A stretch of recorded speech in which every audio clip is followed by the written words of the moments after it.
Okay. Good evening, everybody. Welcome. My name is Elton. I am the host of the Wednesday night talk. I don't know what day it is anymore.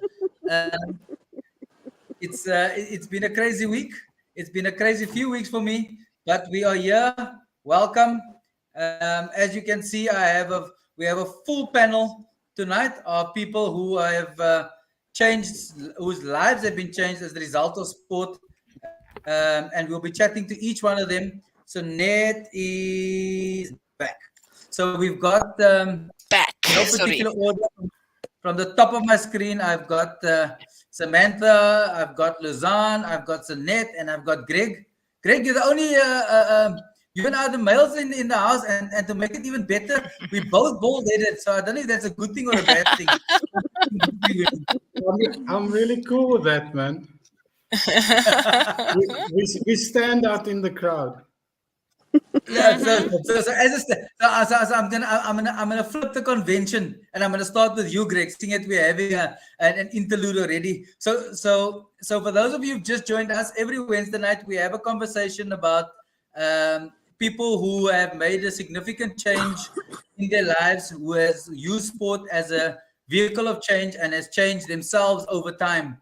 So you're welcome to jump onto the chat line, whether you're on YouTube, LinkedIn, or Facebook, and drop us a comment, and I'll pose it to the panel at some point during the conversation. So we'll start with Greg. Greg, tell us a little bit about you. Elton, I'm 68 years young. I am living my second life. We can chat about what that means later on.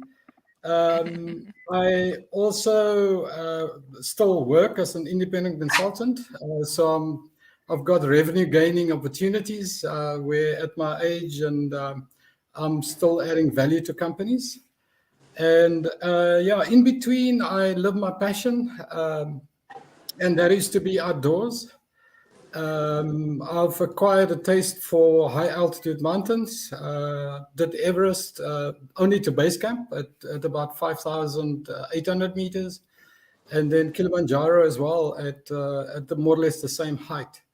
In between, I've done some ultra things, ultra trekking, also outdoors, and particularly in the Northern Cape. Believe it or not, there's a Camino on our doorstep in the Northern Cape. It's called the Tankwa Camino, and I've done it in 2018 with my middle daughter, and then in 2019 I've done it again by myself, and I'm doing it again. We can talk about a little bit about why we do it, perhaps later on. But for me, it's therapy. It's a spiritual journey. It's the connection with Earth and my God.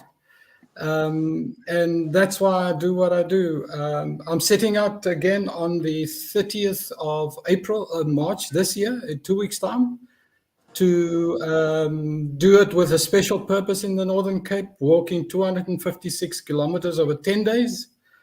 And the special purpose beyond myself basically is I'll be raising funds for a stunning NGO operating in Mitchell's Plain called the Handler's Place of Safety. We can expand on that later on. I'll pause there. Sure. 256 k's of walking. Louzanne, you a runner.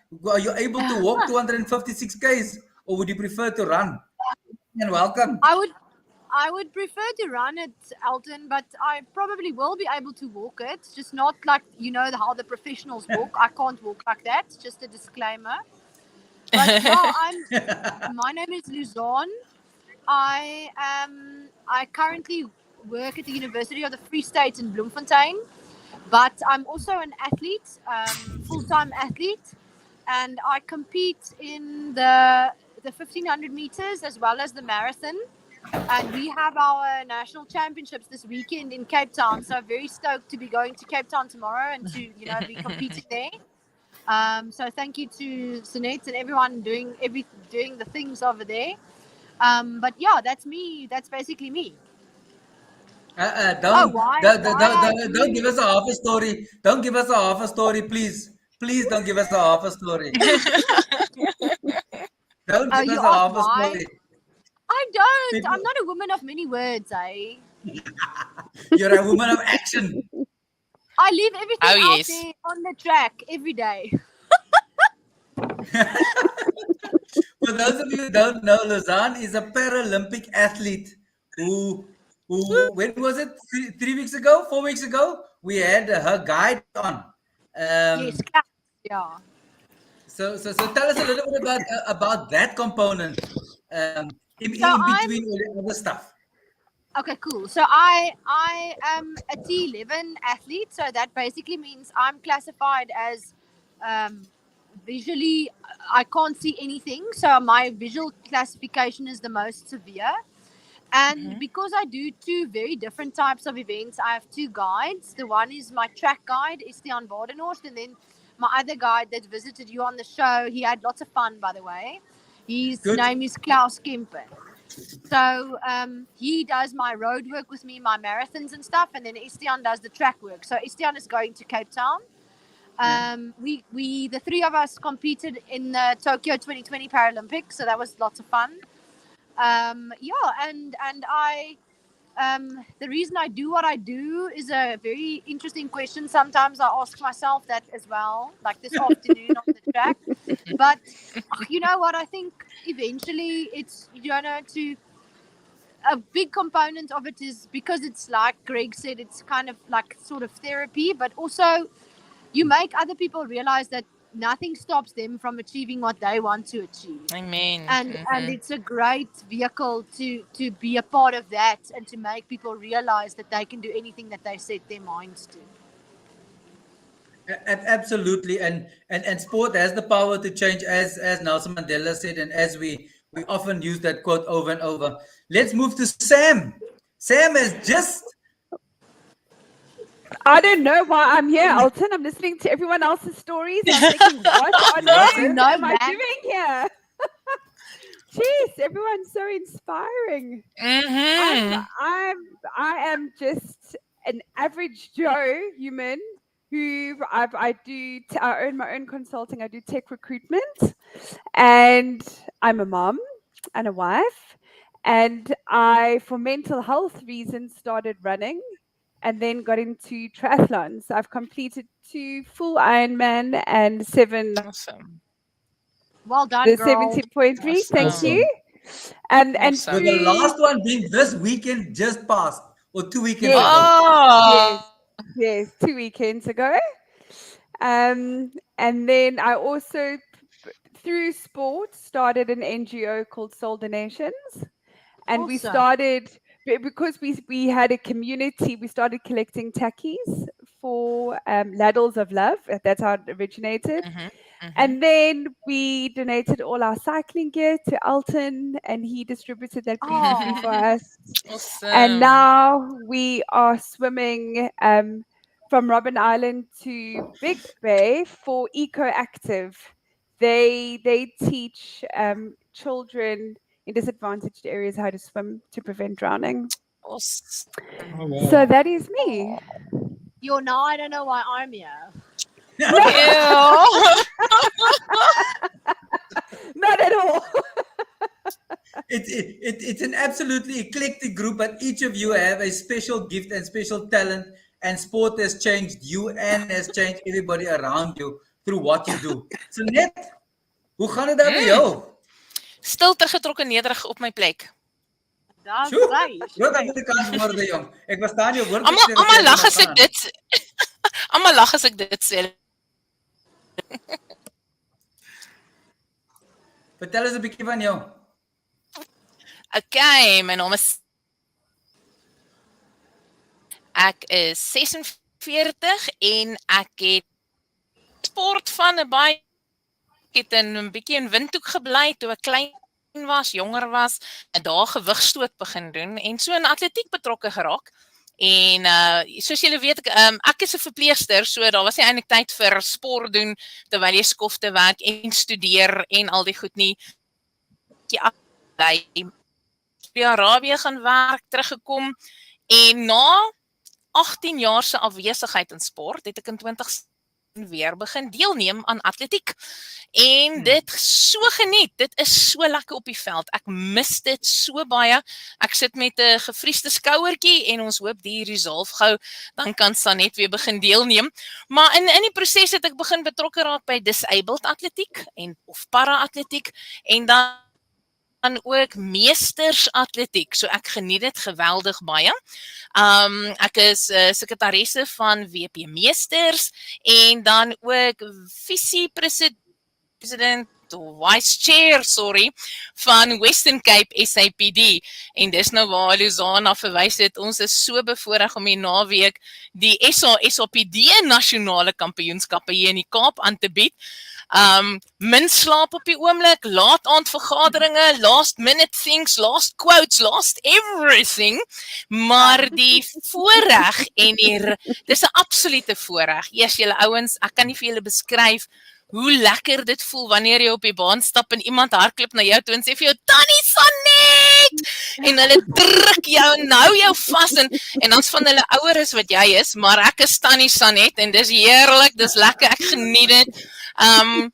Hulle doen iets vir my. Sam, jy het gesê vir mental health redes het jy begin hardloop. Ek oorweeg dit baie sterk alhoewel ek voel hardloop ish. Julle, ek weet I'm built for comfort, not speed. Ek sê maar net, maar op die huidige oomblik dink ek 'n hardloop hier om die draai gaan dalk 'n goeie effek op my mental health hê. So ja, dis Sanet in kort. Ek is getroud met 'n fantastiese man. Die Here het my gebless met Rudy en ons het 2-4 ja, dit is Sanet. Sanet, dis 'n mondvol soos hulle sê in Afrikaans. Maar dankie dat jy hier is. So let me ask each of you this following question. Sport has shaped you into who you are, by and large, as a result of all the principles we learn in sport: time management, being on time, commitment, integrity, all of those kind of things. Do you think that translates into your everyday activity, in the way that you conduct yourself, in the way that you do business, in the way that you engage with people? Let's start with Louzanne. Alton, I definitely think it does. There are also many, maybe for the athletes listening, there are also many platforms out there where companies and NGOs are interested in taking these abilities that we as athletes, we foster and we live and we cultivate and putting that into a career and putting that into your post-athletic career journey with a company. So I definitely think it translates into your everyday behavior because sports is such an integral part of you. It cannot be any different because what you practice every day becomes a habit, and what become habits become a lifestyle. And I definitely think that's why it really, really does translate into your everyday life. And I think you can see that through companies recruiting via these platforms. And I want to encourage athletes to look out for these platforms and to find them so that they can also secure themselves stability after a sporting career. And you touch a very interesting point, because often we only think of sport in a career space, or in a Exactly. if you look at yourself in a space where I'm competing. What do I do post competition? Yeah, that's very important. Unlike yourself, Sam, Greg, Sanet, and I, we work full time and we do sport for pleasure. Whereas you do it as a semi-professional athlete, and when you come to the end of your career, what do you do thereafter? Hence, I'm asking the question: the principles we learn in sport, does it translate into everyday life? Sam, from your perspective. And I think so I do more endurance. I'm also not built for speed. I'm built for longer timing. And in my job can be extremely challenging. And I definitely think it has taught me how to persevere and not quit. And also collaborating. I'm a single child, so I can be quite selfish and want to work on my own. And we belong to an amazing triathlon group. We work in a community, we cycle together, we run together. And I really do believe that it's taught me how to reach out in my recruitment community and to form like a bigger bond with people. So yeah, I can definitely see how it interlinks into your work life. Sanet, from your perspective? The basic principles that you follow to be a sportsman or woman, a successful one, is self-assurance. It's deciding you're going to do something. I wanna break that record, or I wanna achieve that standard. I wanna get my national colors, or whatever. That same principles or things you follow is exactly the kind of things you need to apply in your life. So it's both ways. What you do in life or what you do in sport is definitely going to have an impact in your other life, whether it's sport or your natural life. Self-discipline to me is quite crucial.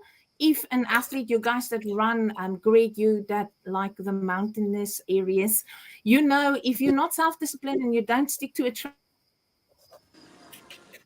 so why are you doing it? And exactly the same in our professional lives, our personal lives, our spiritual lives. If there's self-discipline in one aspect, then what's going to happen? Your life's actually going to turn. So what's taught in sport, it carries through to your personal life and vice versa. Absolutely, couldn't agree more. Greg, from your perspective, has things changed since you've become? I mean, if I look at your past history, you're not only a walker. You used to be a top class cricket player, which most people don't know. And is that the reason why you don't you? Yeah. No. He didn't tell you that. No. Yeah, he was a top class cricket player in his younger days. Wow. Yeah, Elton. For me, I don't divorce. The skills and the wisdom that one picks up through doing sport from everyday life or what you do in business. Let me give you a couple of examples. High altitude mountains, has got an inherent risk of you dying. And in fact, on Kilimanjaro, which was my first trip, I am lucky to be alive. I got altitude sickness. They had to rush me down the mountain, landed up in hospital. It was an episode of about 3 days until I reached the hospital. And then I asked myself, and other people ask me, 9 years later, you're actually going to Everest. Why on earth would you put your life on the line like that?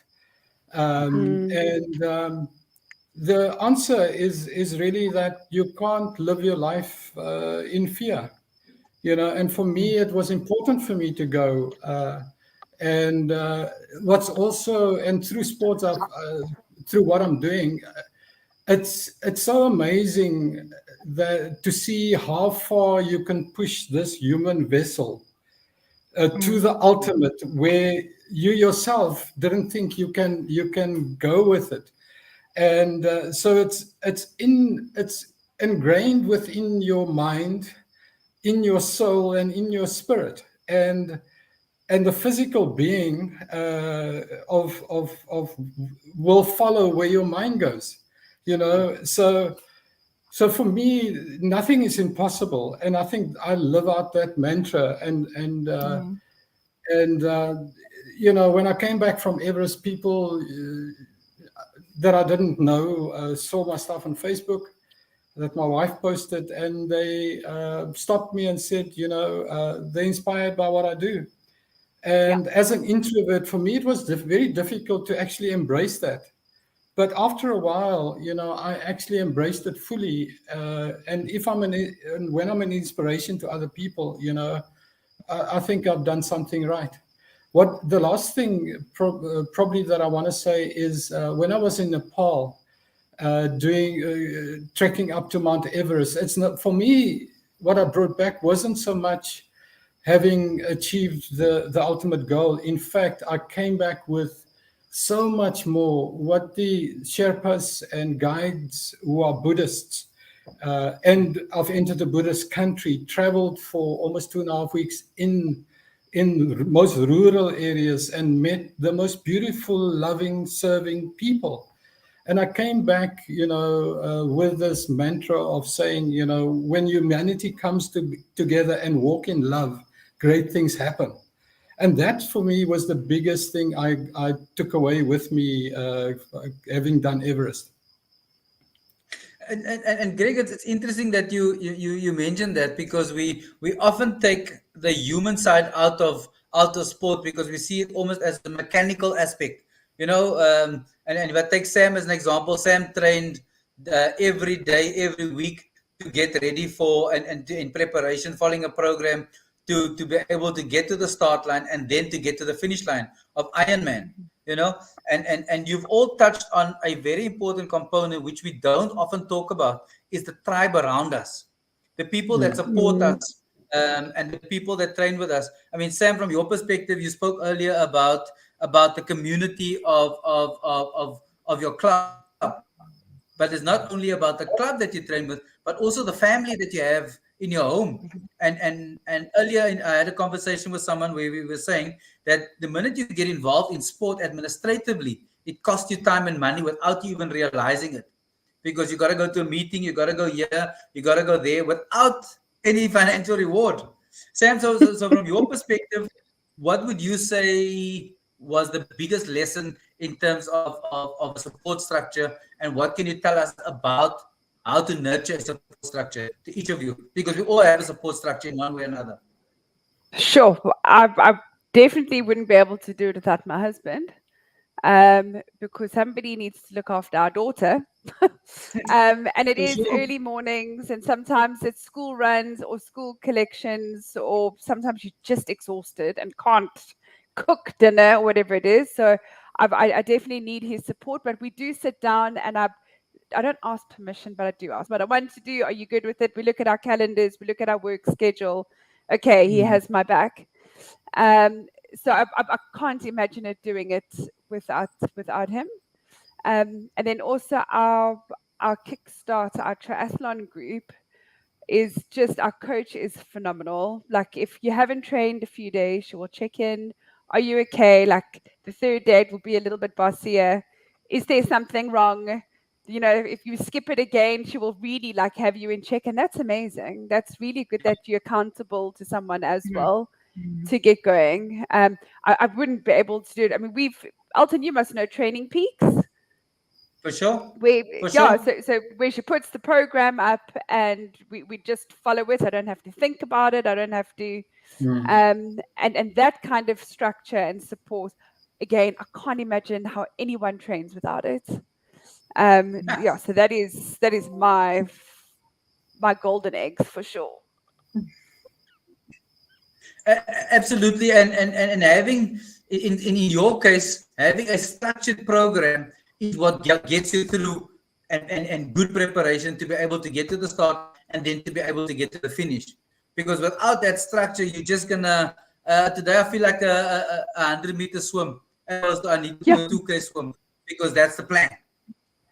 Yeah, absolutely. And if I can also add, so I have a tendency to be quite anxious, and I can suffer quite a bit from depression. And the structure is like gold in my life. It just, I need an 8 to 5. What is happening? I know at this time I need to cook. This time I need to go to gym. This time it's work. This time, and it just helps with my mental health extremely. Like I always say, I could be paying a psychiatrist weekly, or I pay my coach. Far cheaper and far nicer. So yeah, that structure really is so helpful. That's brilliant. And that's the next part of where we want to go is talking a bit about mental health. And you've jumped the gun, Sam. So we'll get to that in a minute. So Ned, from your perspective, so maybe let's intertwine it and talk about sports structure, support structure, and from a mental perspective, how does that help you? as a mother and as a wife? I definitely will not be able to without. He allows me to do what I want to do. He allows me to live out my passions. He allows me to get into the car and go. He just wants to know where I am, and then he will check up. Why haven't you let me know where you are so late at night? Stuff like that. Knowing that he's there, he will be the one that will feed the dogs. He will be the one that waters the garden when he sees I don't get to do a thing. He will be the one that starts washing the dishes, and he will be the one that says, "Don't worry about." I don't think I would be able to do it if I did not have his support in it, or he was not that supportive. I support him. He's a Hot Wheels fan, so he's 2,000 model cars here around the house, and I support him in that hobby. But to support each other, Sam, you summed it up so awesomely. You sit down, you have your schedules together, and you decide who will do what, where, and how. It's so important. You cannot do it without having your partner buying into your passions and you buying into his passions at the end of the day. And then mental health. As a nurse, I'm aware of the alarming high statistics when it gets to depression and stuff like that. And unfortunately, the high incidence of people committing suicide, and especially our youngsters. Super alarming if you go and look it up. And what we do in sport, whether it's like Sam and Greg and Louzanne being active, Elton, you yourself, me on the bench a little bit, or being an administrator, phoning them, chatting with them, or just following up. Are you guys all right? Did you commit to this, or did you do that? It is so important to keep a finger on what's going on in the lives of people around you. But, and then this is a very big but, do not neglect yourself. If you neglect yourself, if you don't take care of you. So at the end of the day, whether it's to start running, whether it is to do baking or painting or something, there's something you need to do for you to have an outlet. So that's my opinion about it. Definitely, and you touched on an important part, is that we can't give from an empty cup. You can't pour from an empty space, and unless you're able to fill that cup all the time, you can't keep giving. You're going to get to a point where you're going to burn out. You're going to get to a point where there is nothing. True. And then it opens a whole new can of worms. As an example, I went to the beach at 6 o'clock this morning because I needed to fill my cup. Oh, sorry. But we were with you in spirit. Yes. And I know some people can't get to the beach at 6 o'clock, so I thought I'd share it with you, Awesome. Because we have other duties. Greg, from your perspective, tell us a bit about your support structure and a bit of how it affects you mentally, having a supportive family, because I know you got to support the family. Yeah, Elton, without that, I wouldn't be able to do what I'm doing, because the times I'm away from home, it's quite lengthy. So it's quite a selfish pursuit, actually. And I am very fortunate and grateful to have a family who understands me. I'm a deeply introverted person, and they know that I need that kind of space and time to basically regenerate my energy. And my wife, Cheryl, is very supportive. We've been married for 44 years. And wow. I've got three beautiful children. The eldest one is just over 40. The other one is I've got two girls, and not girls, but ladies and a gentleman. The youngest is a boy. His name is Kyle. The eldest is Bronwyn. And then the middle one is Ilsa, who's also getting a big number this year as a birthday. And you can't reveal it, please, Greg. No. And then there's an immediate sort of family around us, who are very supportive of what we do and what I do specifically. And invariably, when I go away, we normally have a family dinner or a family get together, and there's a prayer said, and it's just fellowship in a very much of a family way. And then I generally do these things with companies, and they provide the schedule. I'm also very fortunate to live in an environment in Kuilsriver where the wine farms are on my doorstep, and that becomes my training ground. So I walk out the door, and then I'm in the winelands on Zevenwacht wine estate, and it's 2 quite steep copies where we live, and I can easily do like a 15K or 20K walk when at my doorstep. Awesome.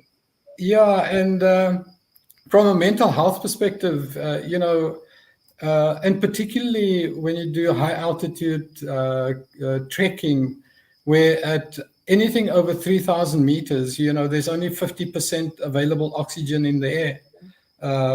Right now at sea level, it's 100%. And your body adjusts, but your everything is a lot slower in terms of what you do. And it feels heavy, you're constantly tired. And the big challenge that one has is to keep the mind quiet. The mind can't look at the end goal in terms of where I'm going to sleep tonight. It's basically, what is the next step? And scan sort of 15 meters ahead. Just lift the head slightly, but look down again in terms of where you're going to put your foot. And that's the process, and there is no other way. If you think too far ahead, you're gone. If you create too much noise in your head in terms of I'm tired, I can't do it, and that spills over into your everyday life, where basically, you're almost like solution driven in your mind. And you want to tackle a challenge, whereas other people debated. The quiet one in the corner, which is I already have got a solution in terms of, and then you figure out the steps, So it's important to me, both the support system and the mental health side. Mm-hmm. And as Zita has commented, which all of you are welcome to do, if you whether you're on Facebook, LinkedIn or YouTube, Zita says she's agreeing 100% with you, Sam, with regard to mental health structure and the choice of sport as opposed to a psychiatrist. She says it's perfectly said that we use sport as a means to keep us going, as opposed to spending tons of money getting a psychiatrist or psychologist to help us. Yeah. And if I can add with that, Any of you want to comment on Zita's comment? Can you hear me? Yes, we can. Yeah, go, Sam. I was a few years ago on quite a bit of medication, like level 6 drugs that was taking my life away from me. And then and that was also through COVID. We couldn't really exercise, and I was just falling deeper and deeper into this hole. And then I decided I'm really going to run. Let me run out this meds, and I managed to detox and get it all out. I mean, it took months to wean off everything, but exercise gave me the power. I don't take any medication now for anything. Urbanol if I fly, but that's all.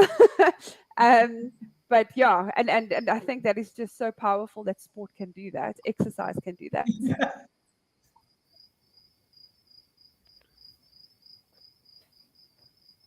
Alton, if I can just add, so one, I think the biggest life lessons that one.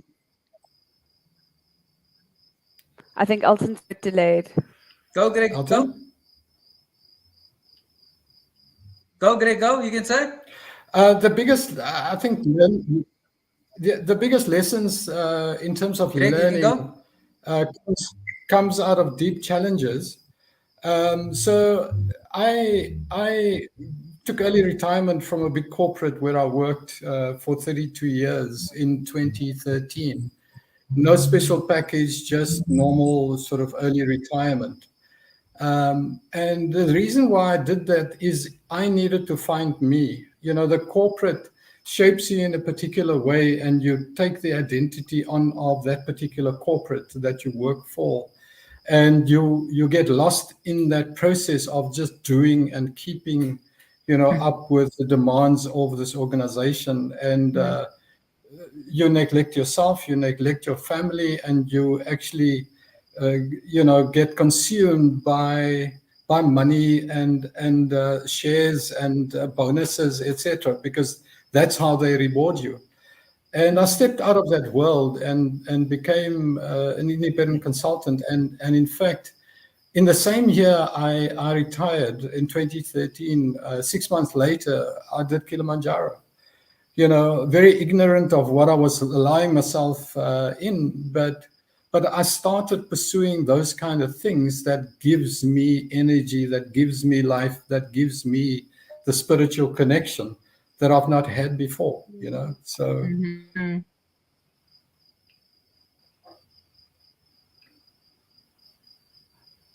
and the key that both of you have raised is that you need to find something that drives you, something that gives you a sense of purpose.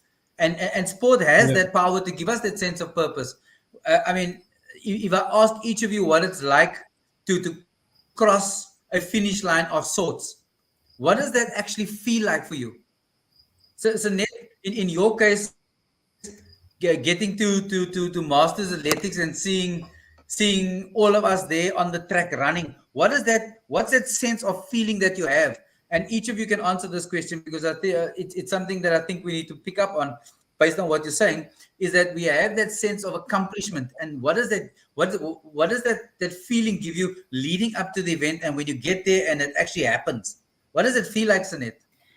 As an athlete, who flew it for you?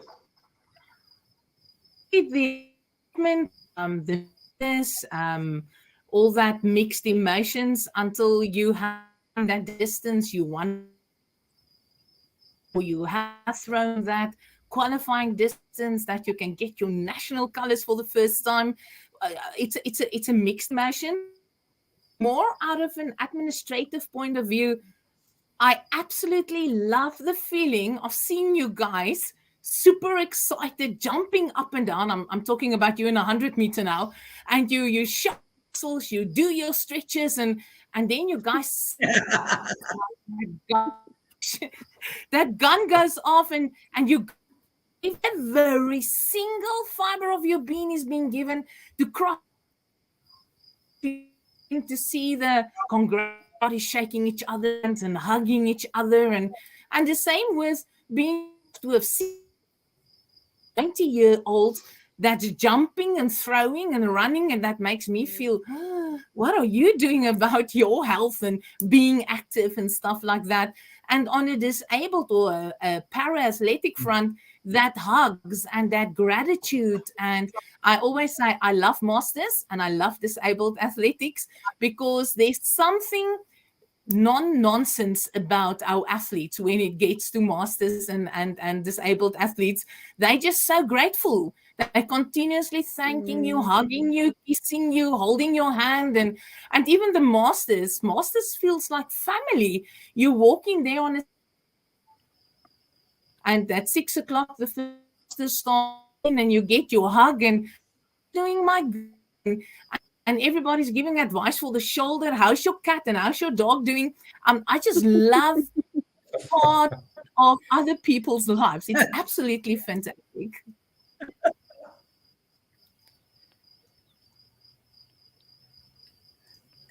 Definitely.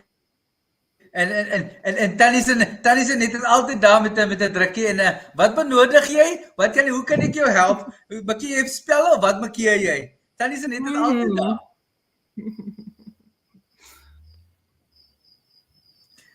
Greg, what was it like to get to the top of Mount Everest when you summited?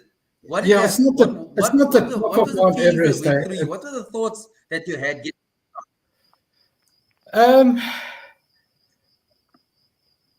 It's very difficult to describe.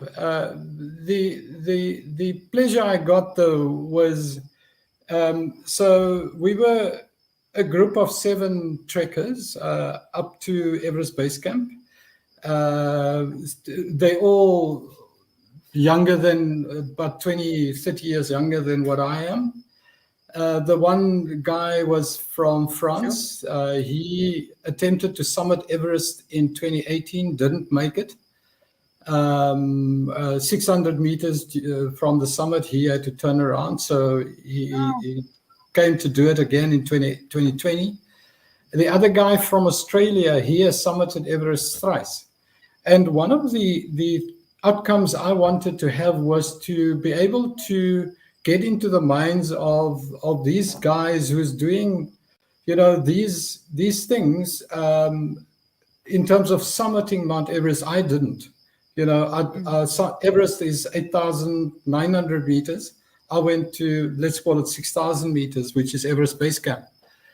And so I wanted to meet these people at base camp. That was one of the objectives. And in fact, the cherry on top for me was when I trekked for 2.5 weeks with them, alongside them, and I was like a sponge asking them questions about mental stuff, about how you prepare, just, getting into their minds. And when we got to base camp, I thanked them for supporting me, because I was a lot slower than they were. But in fact, they turned to me and said to me, Greg, you're an inspiration to us to be doing what you're doing at the age that you are.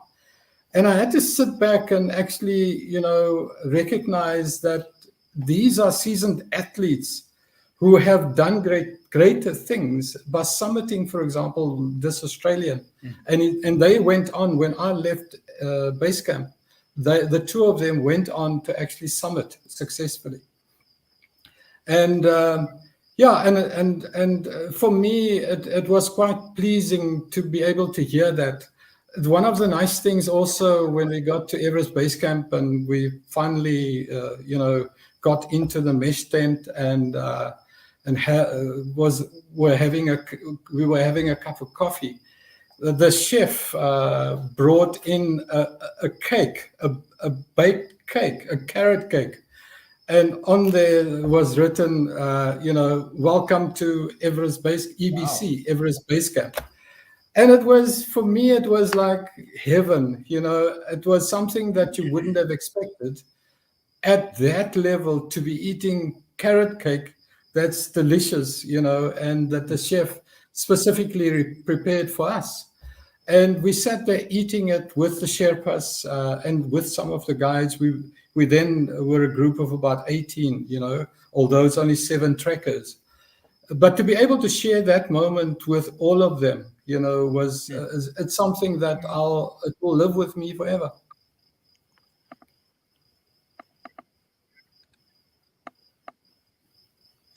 And those are the moments that we cherish about sport.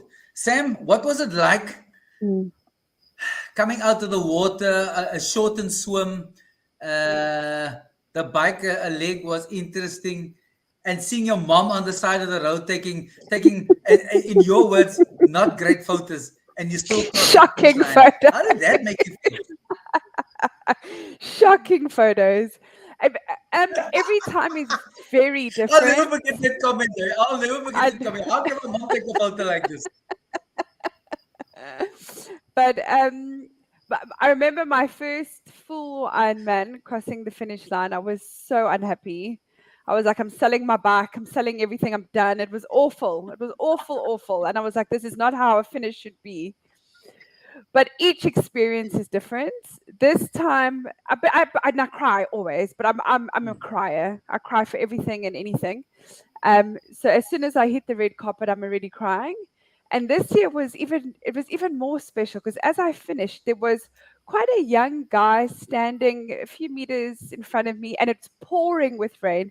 And he's just standing and he's sobbing as if his heart is broken. And I ran up to him and I'm like, "Are you okay?" And he's like, "I'm just emotional." Oh, it was so beautiful. And I think that just captured everything. It's so difficult. It's such a tough race to do. And I just think the overwhelming emotion and a sense of achievement, you can't actually put it into words. It really is. You do come back off because you know you got like the athlete's high, like after a race, you hit a little bit of a dip. Yep. Once you come back to life again, you're just like, wow, I really can achieve anything. Okay, what's next on my list? What are we doing next? Sam, if I may ask you, just remind us again, how long have you been doing Ironman, and how many races, titles? Maybe 7 or 8 years. I was actually in quite an unhappy marriage at the time, so 8 years, and I've completed 7 half Ironmans and then 2 full ones. Sure. And I'm no like athlete. I get in like the last few people, but then I'm getting my money's worth. And I do remember one race. It was a local race, and I literally was the last athlete, and I was crying, and it was hot, and I just couldn't do it. And there's this support gentleman on the side. He took my hand, and he was like, "I just want you to know that you get the same medal as the person that wins." Oh, wow. And I was just like, and I think of that always when I see myself at the back of the race. We all get the same medal. So what? Yeah. Elton, sorry, man. Last question for Sam. Tell us about this horrible pictures that your mom took. Oh, Just describe it for us. I have a wetsuit on, so I look like a seal. And then I wear a neck rubber. So now I have no neck and I'm a seal. And I've got my swimming cap on up to here with the goggles marks. So your face looks quite deformed. And I'm getting out the water to high five my mom. And she's just taking photos. And I mean, people have messaged me and they're like, "Who is this person? This can't be you." It really is horrific. Just absolutely. And that's, she only took one photo the entire day, and that's the photo she took. Precious. Yeah. No matter, I should have given that. No matter what you do, your mother will. Yeah. Sam, you're still beautiful. No, shocking. We can still put that, Sam. No, well, it's on my Facebook. I thought everyone should just have a laugh with me.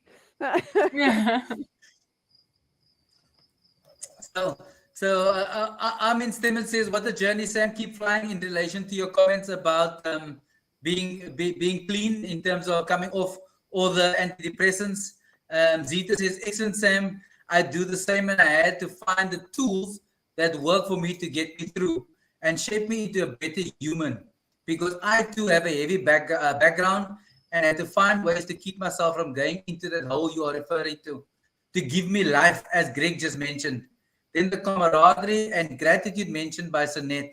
I love that too. Great conversation all around." So, and those of you who have joined us, welcome to post a comment on whether you're on Facebook, LinkedIn, or YouTube. Give us a comment to any of the 3 panelists. Louzanne has had to jump off because of load shedding. My signal's not that great, but Louzanne will catch this weekend, isn't it? We'll do a live interview with Louzanne this weekend. You should. Definitely in Cape Town, we'll do a live interview with her. So we're almost coming to the end of it. What I want to ask you, you've all touched on the sense of camaraderie, the sense of family, the sense of network, but also about mental health. And Sanet, you touched on it. We lose focus and we don't realize how important mental health is. And the psychology behind how sport shapes us. We spoke about the values, we spoke about all of those things. My next question to each of you is, how would you describe being involved in sport as part of your lifestyle, as part of what you do? We've spoken about the principles. Now I want you to talk about, as an example, I'm trying to think of an example. If we compare Greg's walk with Sam's triathlon, with the net administration, it takes a huge amount of your time and effort. How do you balance all of that with the rest of your life? Both Sam and Greg are self-employed to a degree, so net works strange hours.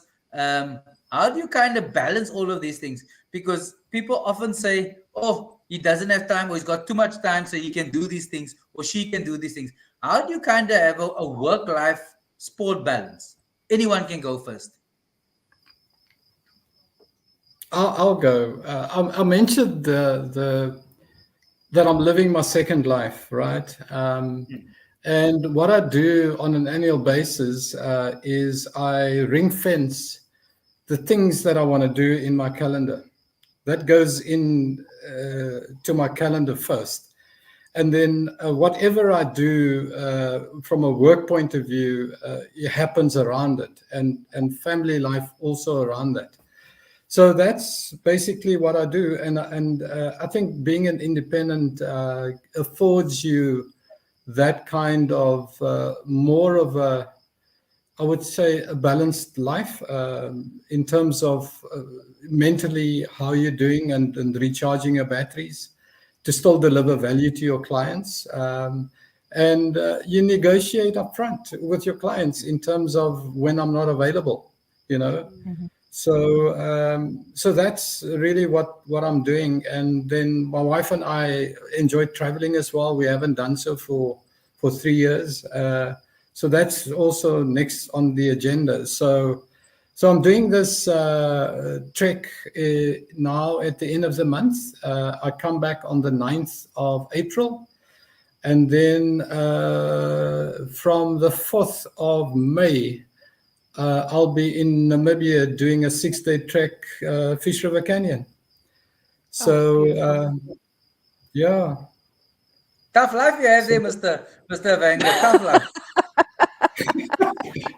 I tell you, eh? I tell you. It does sound amazing.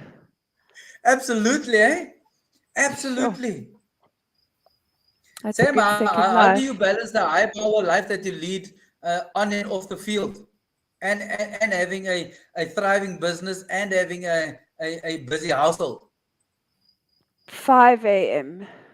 If I'm not at gym at 5 o'clock, then I'm not going to do it. And I've lied to myself many occasions. I will go in the afternoon, and it's just not going to happen. And I'm always like, gym is open at 5. So you've got 2 hours every day. I need to be home by 7 to take my daughter to school. So I have 2 hours every single day to get what I need done. So there really isn't any excuse for anyone. It's about finding that balance. Yeah. And then you could go nice in bed early, get your 8 hours sleep. Yeah. I was with a friend yesterday, and Monday night, and I was her husband was saying, "Oh, I'm so excited for this weekend." I said, "Why?" Because my wife's running a marathon. Her coach has said she must run a marathon, the Weskus marathon, which means I get to go on holiday because my wife is running a marathon. We're going for the weekend. In Langebaan. And it was so interesting that they've kind of worked their lives to what you both have said, is we worked our lives into that work-life balance and relationship support structure to be able to have a happy home. So Ned, from your perspective? I agree with everything that Greg and Sam has said, and even yourself have noted. It is so important to have balance. If you don't have balance, things can spin out of orbit so quickly, and you catch yourself on what you've previously mentioned, burnout or tired, continuously being lethargic and tired, etc., etc.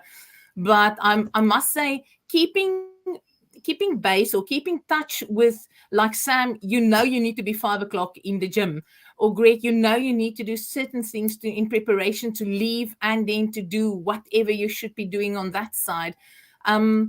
But then things happen, life happens. And then the most important thing to me there is, what do you do when life happens? When life throws you a curveball, when a family member phones and say, but I'm in dire need of something, or you get a phone call in the middle of the night and it gives you very, very sad news.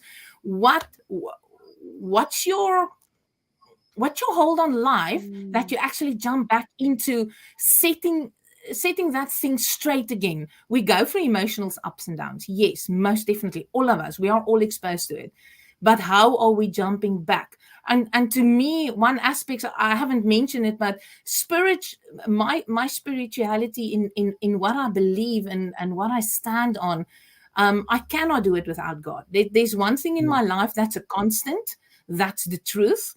And that's God, that's Jesus Christ. And when you go through life being thrown curveballs, or like the last few weeks, guys, I can almost count on my one hand the hours I've slept. It's just been really hectic. So this has been, we know we're building up to the SAPD Nationals. We know that. We know there's a lot of things that's going to happen last minute. And yes, in your mind, you prepared yourself, but living it is a total different ball game. But there's one constant in my life, and that is Jesus Christ. That's one person, and that's one thing I can hold on to irrespective. And you know what? They say when you're in the middle of the storm, the storm. So, for me, it is very important to not neglect that part of my life. It can happen so quickly.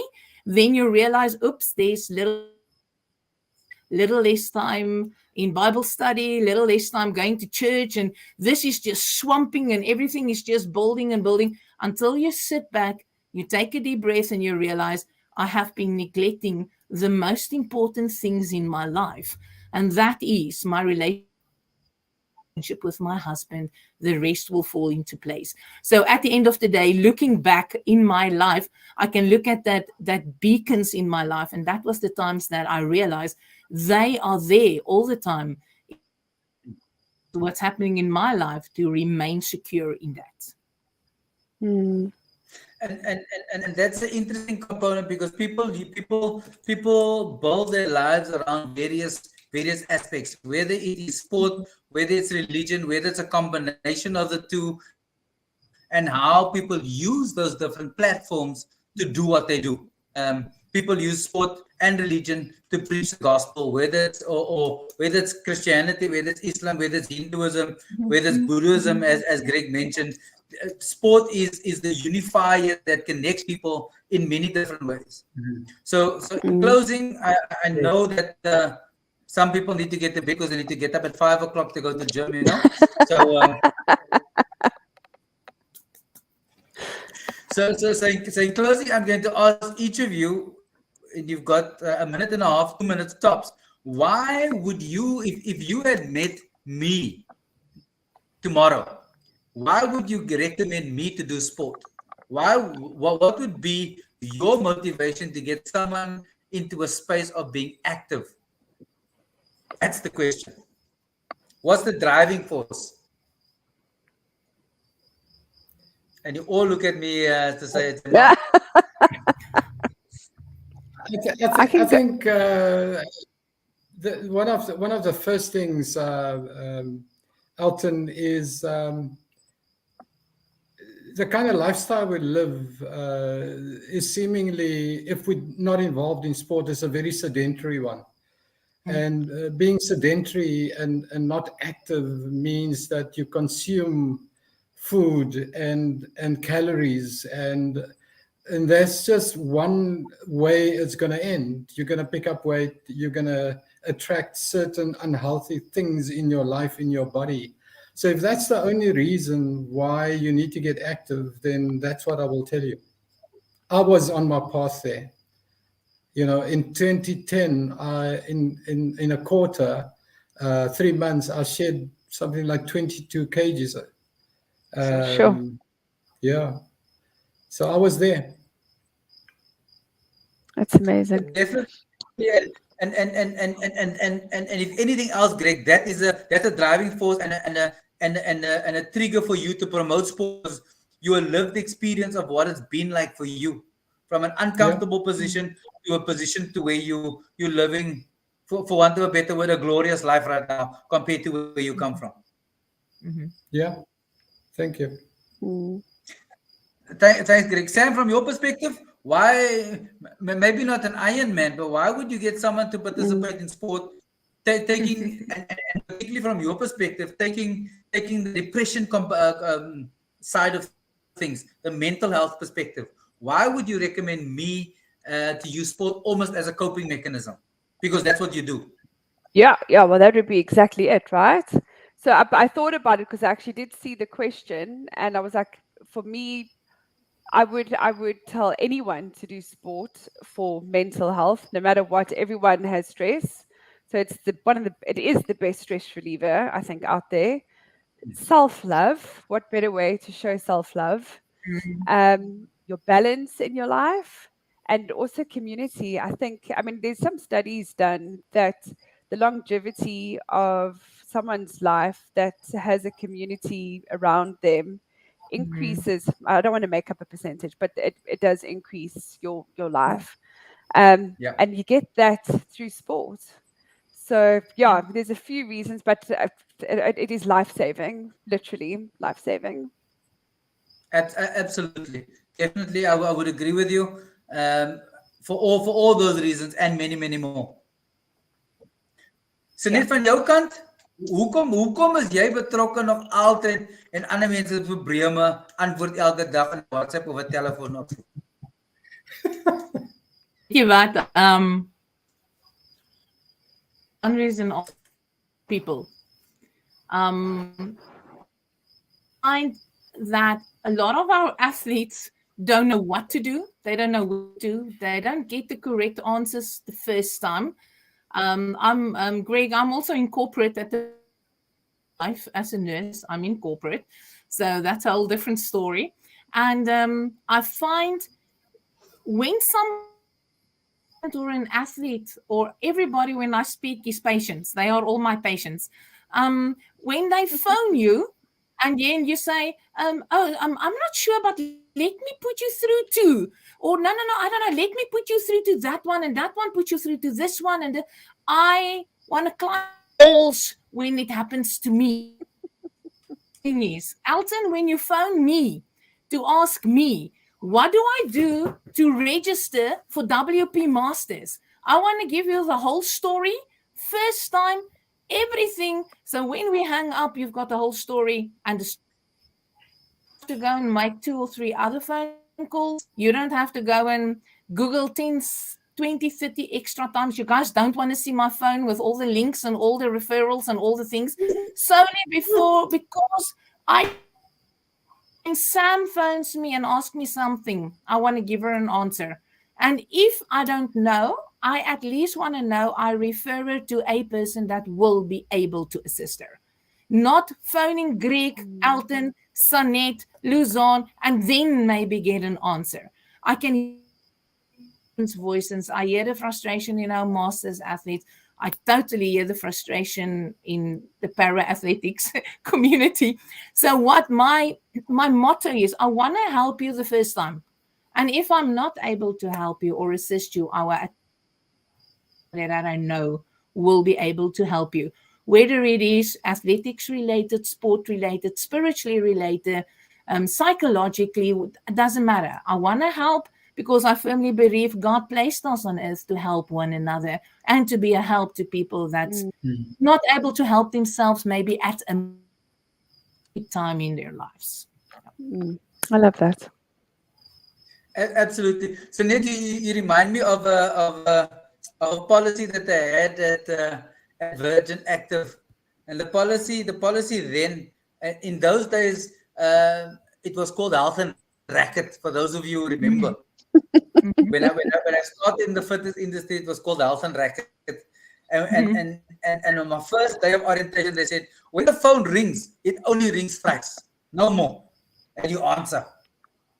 And you remind me of that person. The minute the phone rings, you'll answer and you give the information.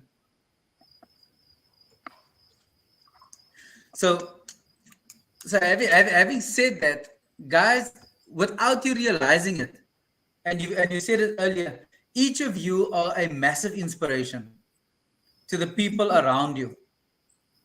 Without you even blinking, without you even knowing, the impact that you have is phenomenal.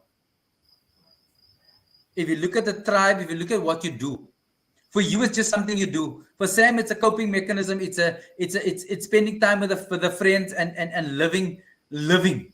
For Greg, going for a walk in 256 kilometers, it's not just a walk for Greg. Greg's doing it for a purpose, to raise money for Hannah's place. It's an inspirational aspect. So Sanet going and being able to have information at your fingertips and being able to share knowledge, it's inspirational, because we come to a point as athletes and as people that you looked for encouragement and for inspiration in other people. And as the saying goes, we call soort soek soort. And often we kind of generally gravitate towards each other because we have that same kind of energy and we have that same kind of drive.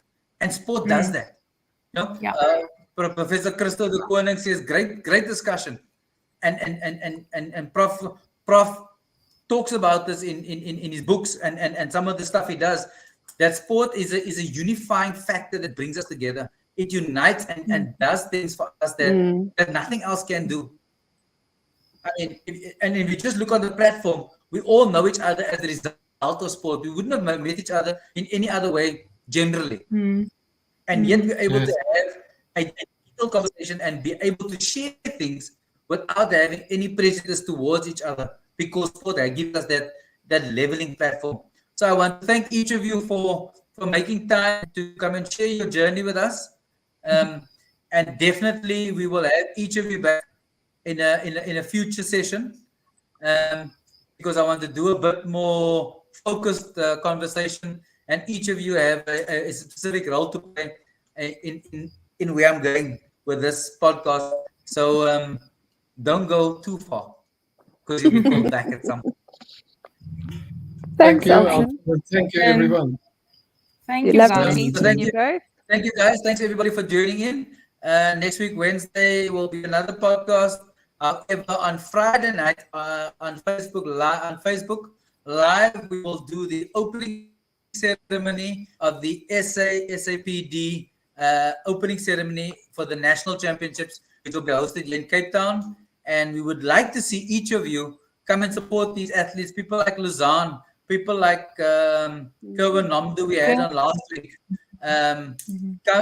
Come to Greenpoint Stadium, come to Greenpoint Shared Fields, go to the Bar Sports Complex, go to the Sea Point Civic, and look at these amazing athletes who we cast aside because they're disabled. Or call it different. Let's say it differently. They are differently able. They are not disabled because they have an ability. They have an ability to come and showcase what they do. So definitely come and see. I will post the fixtures Friday. We'll post the fixtures, and every day we'll post results. So do come and support those athletes. But on Friday night, you'll see the opening ceremony live on Facebook. Thank you, everybody. Have a good evening. See you soon. Bye-bye, Ciao. guys. Thanks, guys.